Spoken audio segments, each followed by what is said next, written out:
On chante Jésus soit le centre. J'ai presque envie de dire Jésus, parle toi-même. Parle toi-même, Seigneur. Parle à ton Église. Parle à ton peuple. Et ce soir, que nous croyons que le Seigneur nous parle au travers de sa parole. Alléluia. Et c'est ce que nous voulons entendre. Noël, ça a tellement de déviance aujourd'hui et tellement d'extrêmes aussi. Il y a le Noël du monde, le Noël qui ne reste que commercial, le Noël où on s'offre des cadeaux, il n'y a pas de mal à s'offrir des cadeaux. Mais Noël ne se résume pas à cela, absolument pas. Puis il y a l'autre extrême, presque un extrémisme chrétien, si je puis m'exprimer ainsi, puisqu'il y a l'autre extrême qui dit que, puisque c'est comme ça, il ne faut pas fêter du tout. Il ne faut pas fêter du tout. Je crois que nous devrions tous et toutes, ce soir encore et chaque année à l'occasion de cette fête, nous rappeler ce qu'est Noël. Et pour ce faire, revenir à la parole de Dieu. Et que nous dit la parole de Dieu? Nous l'avons lu en introduction et le texte nous est affiché. Un enfant nous est né, un fils nous est donné. Et Noël n'est rien de plus que de se rappeler que Jésus-Christ, le Fils de Dieu, est venu sur la terre des hommes, afin de donner sa vie en rançon pour vous et pour moi. Et si nous sommes là ce soir, vous et moi, c'est bien à cause, ou devrais-je dire grâce à Noël. Noël signifie nativité, et nous ne fêtons d'autre nativité que celle du Christ. Et qu'est-ce que Noël bibliquement? Qu'est-ce que Noël pour nous ce soir? J'aimerais lire avec vous dans l'évangile de Matthieu, le chapitre 1er. Nous allons en faire toute la lecture, assurez-vous, elle ne sera pas trop longue. Matthieu 1, à partir du verset 1er. Alors toute la première partie va nous sembler peut-être un peu rébarbative, mais vous allez voir qu'elle a quand même son efficacité et combien toute écriture est vraiment inspirée de Dieu. Généalogie de Jésus-Christ, fils de David, fils d'Abraham.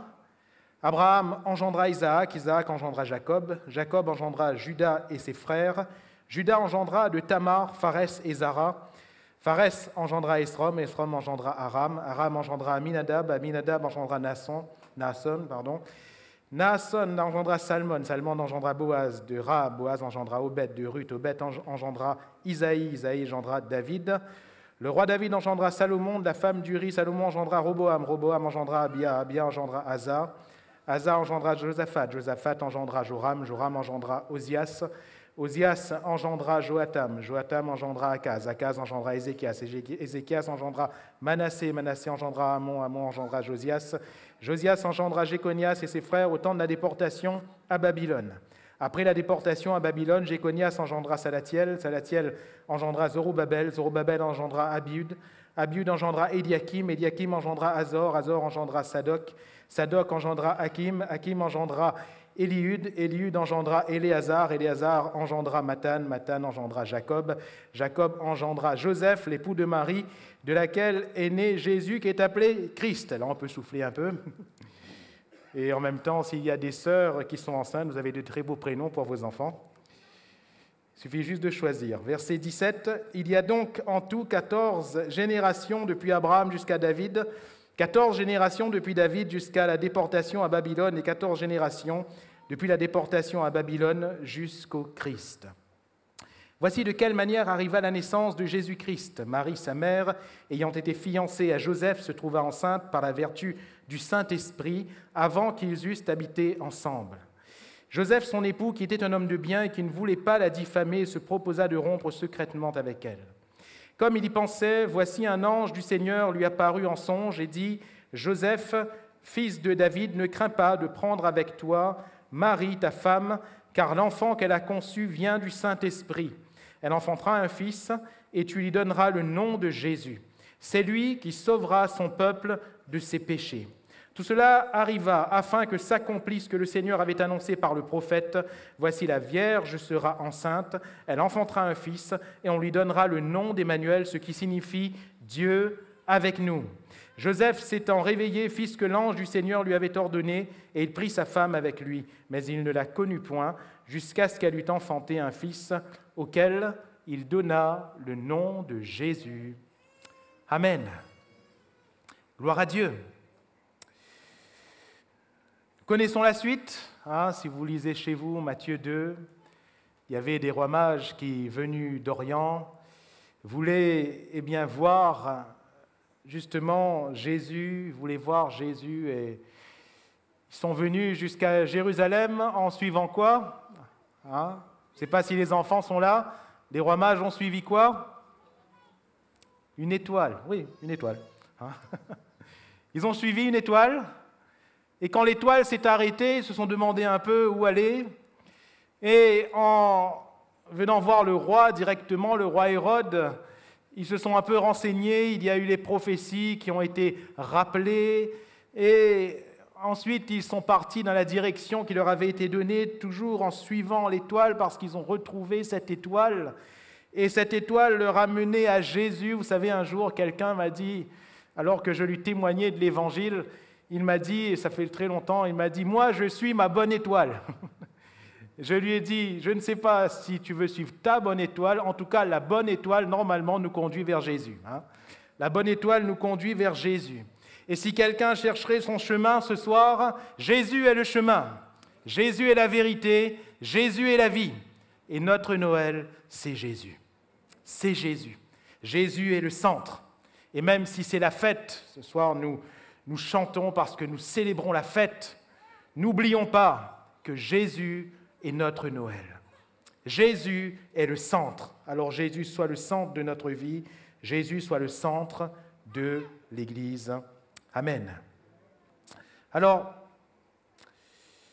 au travers de ce texte que nous avons partagé ensemble, nous voyons que Noël, et ce soir j'aimerais articuler 3 aspects de Noël. En Jésus-Christ, qu'est-ce que Noël?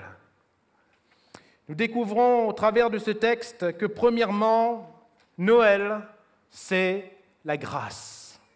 Alléluia. La grâce de qui? La grâce de Dieu. Car Dieu a tant aimé le monde qu'il a donné son Fils unique, afin que quiconque croit en lui ne périsse point, mais qu'il ait la vie éternelle. Jean chapitre 3, verset 16, nous connaissons fort bien ce texte, mais c'est la grâce. Et la grâce, c'est quoi? Chers amis, frères, sœurs, Dieu nous aime tellement, tellement qu'il a donné Jésus. Que Jésus est venu mourir à la croix, afin que vous et moi, nous soyons sauvés. Et la définition de ce Noël, c'est bien ceci. C'est que, Jésus, c'est le Sauveur. Jésus, Yeshua, c'est l'éternel salut. C'est Jésus qui sauve son peuple de ses péchés. Alléluia. Et ce soir, nous sommes le peuple de Dieu, car Jésus est mort pour sortir, si je puis m'exprimer ainsi, sortir des ténèbres, son Église. Son Église. Et nous voyons dans le texte que nous avons lu la grâce. Le texte parallèle dans l'Évangile selon Luc, chapitre 1er, nous parle un peu plus précisément de cette visitation de l'ange Gabriel, l'ange annonciateur, à une vierge nommée Marie. Et que va dire l'ange à Marie? « Salut Marie, toi à qui une grâce a été faite. » Alléluia. À qui une grâce a été faite. Vous voyez, Marie n'est pas pleine de grâce. Marie, il lui a été fait une grâce. Et cette grâce, elle l'a saisie. Alléluia. Elle l'a saisie. Nous voyons la grâce répandue partout dans ce texte que nous venons de lire. Car Marie a été choisie par grâce. Joseph a été choisi par grâce.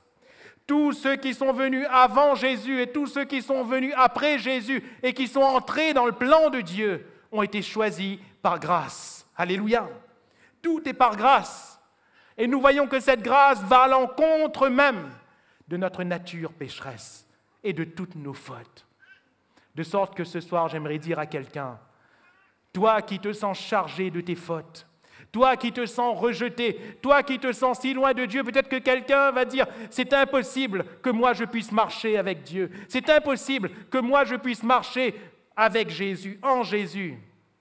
Regardez un peu aux personnes qui sont citées ici. Premièrement, Tamar. Il nous est dit que Judas engendra, de Tamar. Qui était Tamar? Chers amis, Tamar, c'était sa belle-fille. Or, que dit la loi de l'Éternel? La loi de l'Éternel exclut de tels actes. La loi de l'Éternel condamne de tels actes.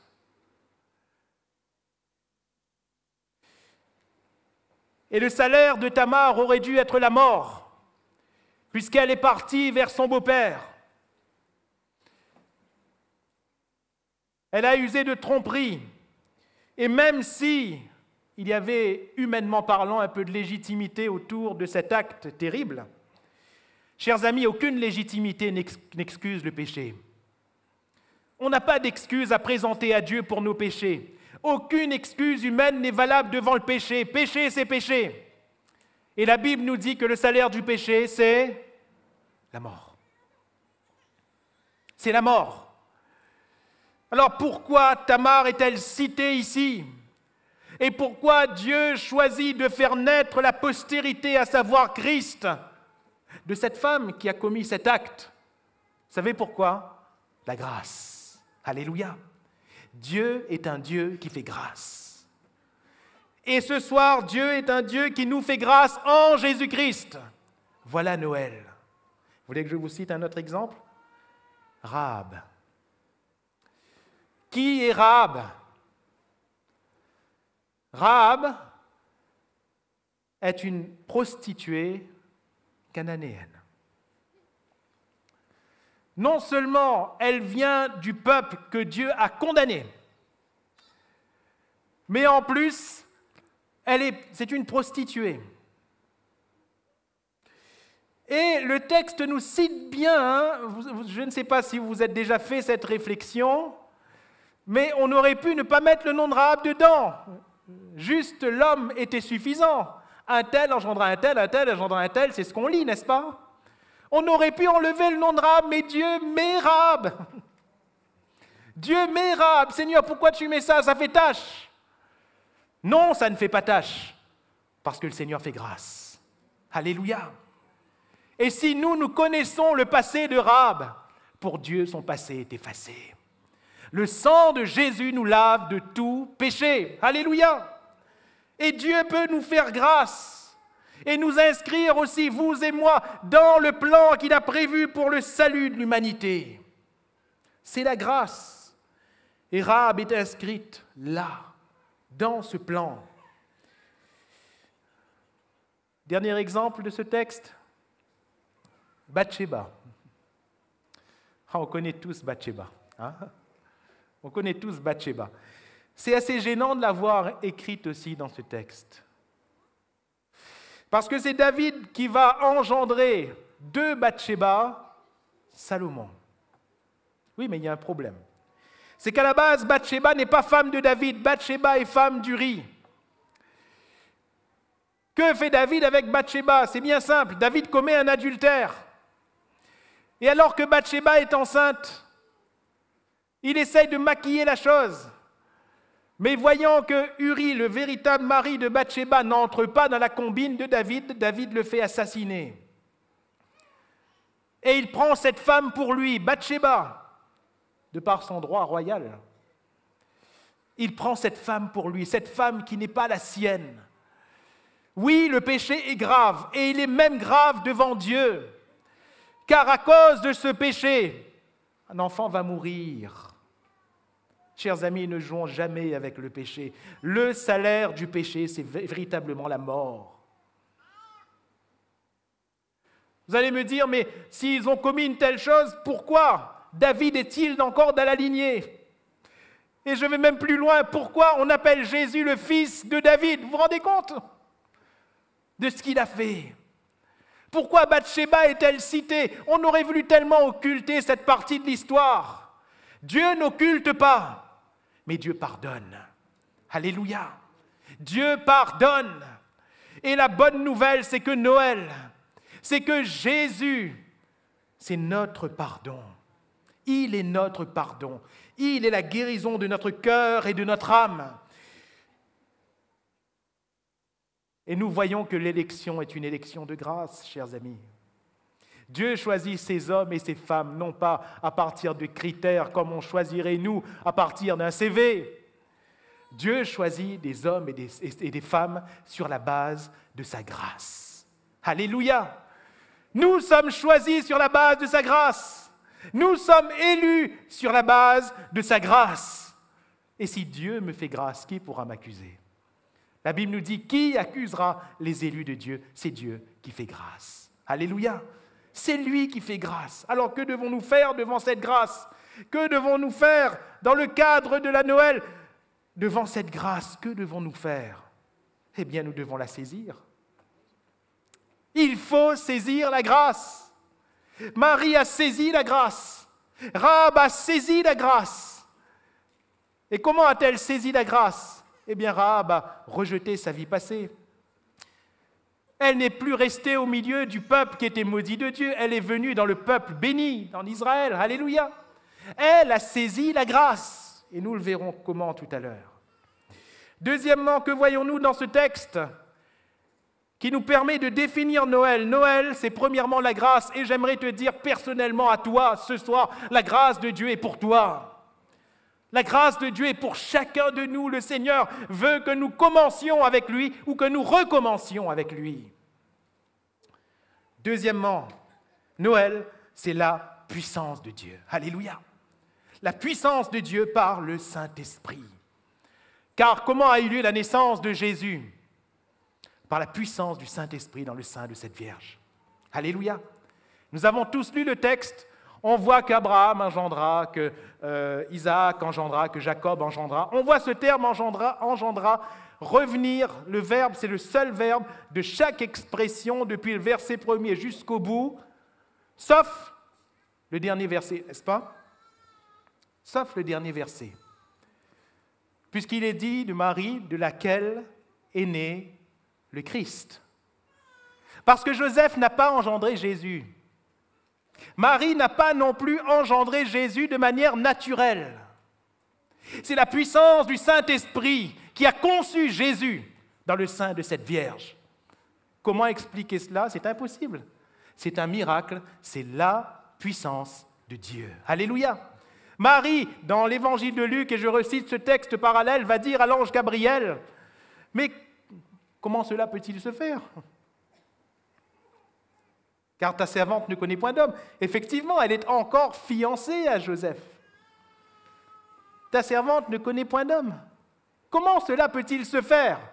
L'ange va lui dire, ne t'inquiète pas, tu n'auras rien à faire. Ça ne peut pas s'expliquer humainement, ni scientifiquement parlant. Le Saint-Esprit viendra sur toi, et la puissance du Très-Haut te couvrira. Alléluia! C'est tout. C'est tout. Comment Dieu agit-il dans notre vie par sa puissance? Eh bien, le Saint-Esprit vient sur nous. Et la puissance du Très-Haut nous recouvre. Et ce qui est impossible devient alors possible. Alléluia! C'est la puissance de Dieu. Noël, c'est la puissance de Dieu. Jésus vient dans le monde par la puissance de Dieu, par la puissance du Saint-Esprit. Et ce soir, cette même puissance, elle est pour nous. Le miracle est pour toi. Le miracle est pour moi. Le miracle est pour chacun de nous. Alléluia! Tout est possible à celui qui croit. Nous voyons tellement d'exemples dans ce texte. Non seulement Marie, mais Sarah, femme d'Abraham. Comment Abraham peut-il engendrer à partir de Sarah? Vous savez, ça a été toute la problématique dans l'esprit d'Abraham dès le départ. Dès l'appel de Dieu. Quand Dieu l'appelle, dans Genèse 12, Dieu lui dit, lève-toi, quitte ta patrie, quitte ta famille, quitte ton pays, la maison de ton père, et va vers le pays que je te montrerai. Je te bénirai. Et de toi naîtra une postérité. Et tout de suite, Abraham va dire, attends. On a déjà à peu près 75 ans. Ma femme, Sarah, elle est stérile. Donc Dieu me promet un miracle. Et à partir de cette promesse de Dieu, Abraham se lève et s'en va. Le temps passe, le temps passe, le temps passe encore. De sorte que si déjà à 75 ans, avec une épouse stérile, Abraham disait, c'est pas possible. D'après vous, à 99 ans, il disait quoi? L'état de sa femme, non seulement n'a pas changé, mais ils ont beaucoup vieilli. Sa femme a presque 90 ans. Lui, il a 99 ans. Qu'est-ce qu'on espère encore là? Si au départ, on espérait un tout petit peu, laissez-moi vous dire que normalement, là, ça s'évanouit. Ça s'évanouit complètement. Mais sommes-nous en mesure de comprendre la puissance de Dieu? La puissance de Dieu peut intervenir même quand nous, on est près de dire « c'est fini ». Dieu peut encore agir. Alléluia. Même quand le médecin nous dit « c'est fini », Dieu peut encore agir. Même quand un homme, quand une puissance nous dirait « c'est fini », Dieu, par sa puissance, peut encore faire. Alléluia.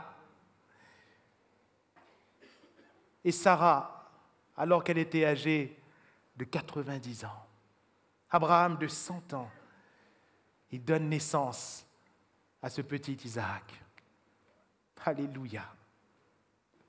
À l'âge où normalement on appellerait peut-être papy ou grands-parents, arrière-grands-parents, arrière-arrière peut-être, je ne sais pas. Là, il y a un bébé, un nourrisson, qui naît dans le foyer d'un homme de 100 ans et d'une femme de 90 ans. N'est-ce pas la puissance de Dieu? Rebecca, de la même manière, elle est stérile. Isaac invoque le nom de l'Éternel et Rebecca peut concevoir. Alléluia. Léa et Rachel. Dieu permet à Léa de concevoir dans un premier temps, Rachel non. Elle attend, Dieu lui fait grâce. Et la puissance de Dieu est à l'œuvre. Et Rachel peut concevoir. Alléluia. Tout ceci dans la généalogie de Jésus-Christ. Car déjà avant la venue de Jésus, nous voyons la puissance de Dieu. Nous voyons le miracle. Nous voyons s'opérer ce que nul homme ne peut faire, ce qu'aucune puissance humaine ne peut accomplir, ce que le hasard ne peut pas faire, bien-aimés, ce que le hasard ne peut pas faire. Parfois, quand un miracle arrive dans notre vie, il y en a d'autres qui nous disent « ça c'est le hasard ». Mais non, ce n'est pas le hasard, c'est le Seigneur. Car notre Dieu est un Dieu de miracles. Alléluia. Un Dieu de prodiges qui peut, par sa puissance, opérer de grandes choses dans notre vie. Voilà Noël. Et la puissance de Dieu, que devons-nous faire face à elle? Je répète le verset de tout à l'heure. Tout est possible à celui qui croit. Alléluia. Tout est possible à celui qui croit. Croire comment? Vous savez, j'image souvent 3 formes de foi. Premièrement, il y a la foi des crapauds. Vous connaissez la foi des crapauds? Croire. Croire. Je crois. Demandez à quelqu'un, il va vous dire, oui, je crois. Je crois. Moi, frère, je crois. Je crois. Comprenez, il y a juste le fait de dire. Mais ce n'est pas la foi. La foi, ce n'est pas une formule magique. Je crois. Non. Deuxièmement, c'est Jacques qui va le déclarer dans son épître. Il y a la foi, je dis bien la foi, des démons. Et il va dire, les démons aussi croient. mais seulement il tremble. C'est-à-dire qu'il n'invoque pas, il ne se confie pas dans le Seigneur. Ce n'est pas une confiance qu'ils ont en Dieu.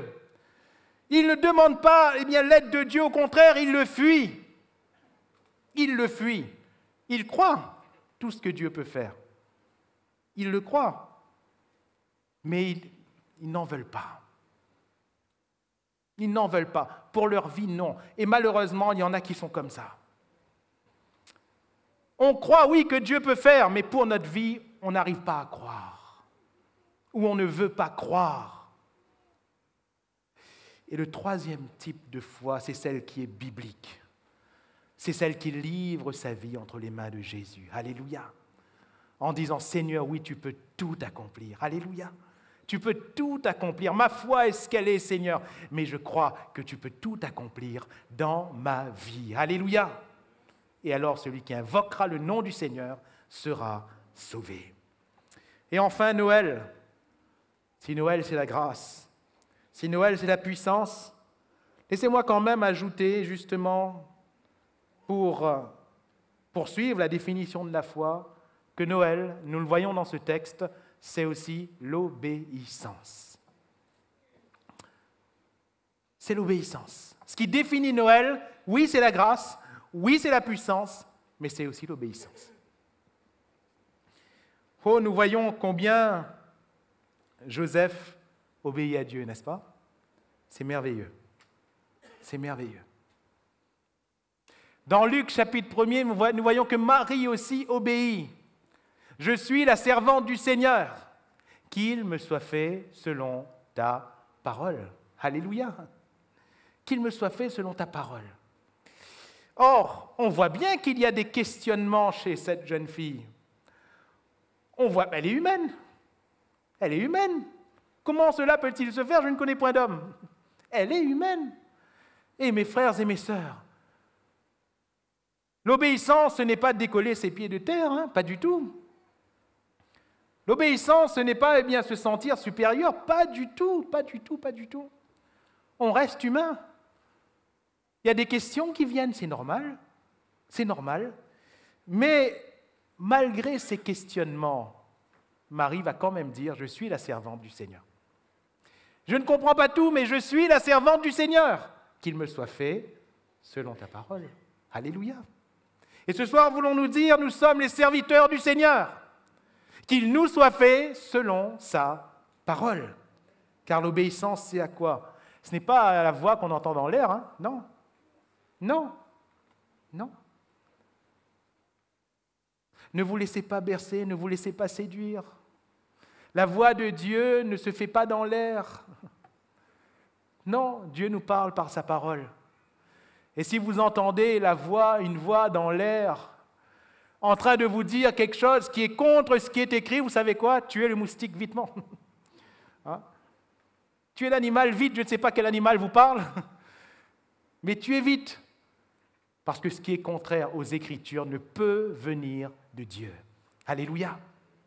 Ne peut venir de Dieu. Joseph, lui, quand l'ange lui a parlé, au travers de ce songe, au verset 24, nous l'avons lu, il s'est réveillé et il fit ce que l'ange du Seigneur lui avait ordonné.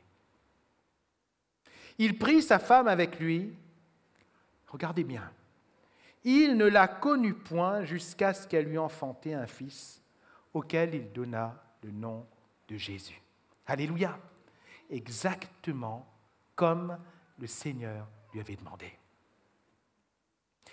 On le lit en un verset, peut-être en deux, mais imaginez la difficulté pour cet homme. Déjà, c'est dans un rêve. Il aurait pu se dire, c'est qu'un rêve. C'est qu'un rêve. Mais non, Joseph a cru, donc il a obéi. Alléluia. Imaginez la difficulté de cet homme. Il la prend pour femme. Quelle idée avait-il eue au tout départ? Qu'est-ce qu'il pensait au départ? Il se disait, c'est simple, vous savez, hein, humainement parlant, A plus B égale C, 1 plus 1 égale 2. Marie m'a trompé, c'est tout. Elle voit sa fiancée qui est enceinte. Et enceinte de qui? Marie m'a trompé, c'est tout. Et puis, au travers d'un rêve, quelqu'un lui dit, non, mais c'est le Saint-Esprit. Je ne sais pas si à sa place, vous auriez cru, vous. C'est compliqué, humainement parlant, c'est compliqué. Mais lui, il a cru et il a obéi. Alléluia. Mettez-vous à sa place. Il la prend pour femme. On est humain. On est humain. Quand on se marie, quand même, avec notre épouse ou pour les sœurs avec votre époux, il y a quand même un empressement l'un vis-à-vis de l'autre. Et la Bible nous dit ici que lui, il ne l'a connue point jusqu'à ce qu'elle eût enfanté. Remarquez la discipline de cet homme. Une discipline à cause de l'obéissance. Il se discipline.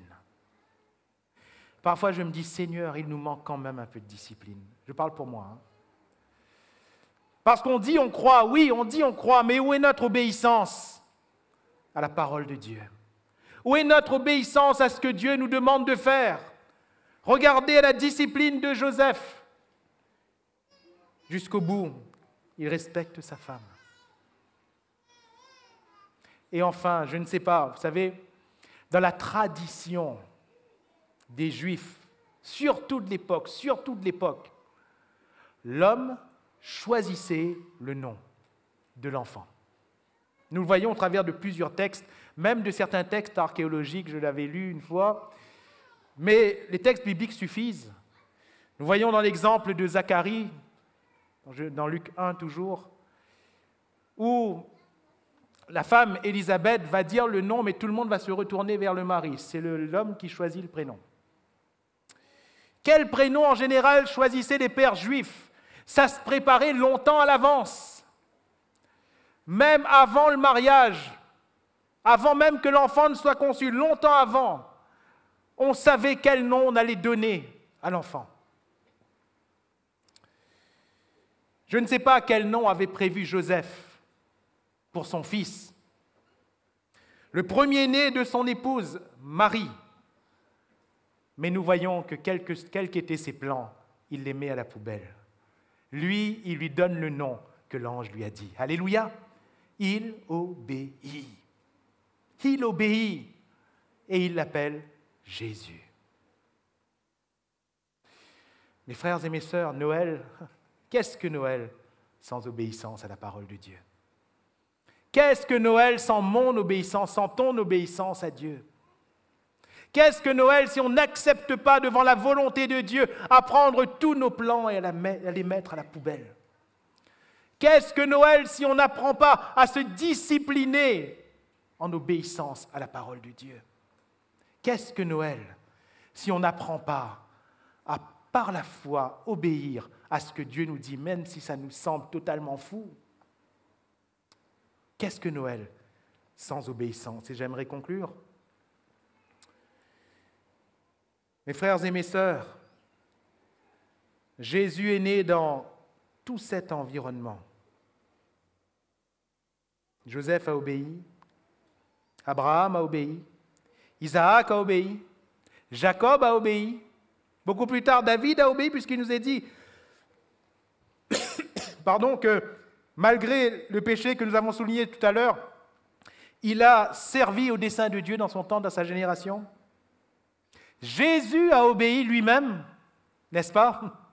Jésus n'est pas venu en tant que fils de Dieu pour faire ce qu'il voulait, mais il a fait entièrement la volonté de son Père. Jésus a obéi. Il y a un terme qu'ils emploient en anglais et qui est difficilement traduisible en français.